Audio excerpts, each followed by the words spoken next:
Yeah, so the idea for the mix came about initially as a result of an article that I wrote for whosampled.com, who I work for. And the subject of that article was the top 10 most sampled rock acts in hip-hop.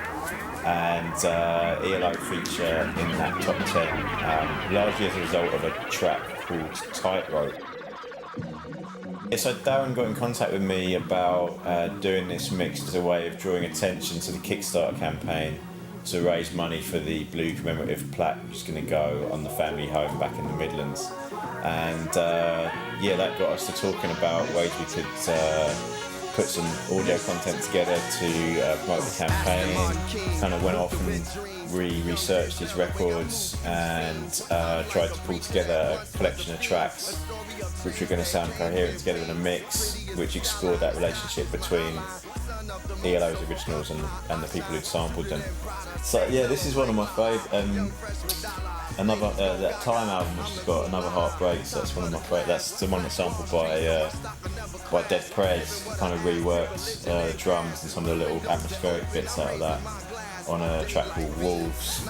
And there's no connection to the Midlands, by the way. Yeah, the Whale on this on Out of the Blue. That's probably my personal favourite actually, which I mentioned before. But and then also Mr. Blue Sky, which is sampled by Common.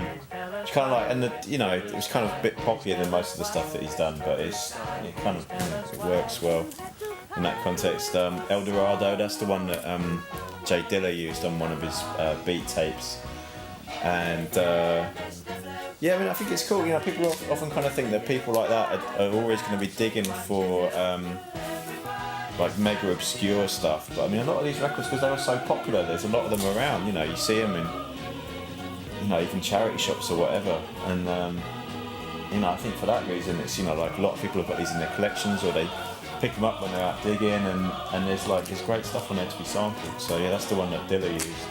And then Evil Woman, obviously, off Face to Music, is the one that Daft Punk used for Face to Face, which is kind of like kind of chopped up disco-y kind of house kind of type thing. And yeah, Don't Bring Me Down, that's it was used on a remix for a Jungle Brothers track.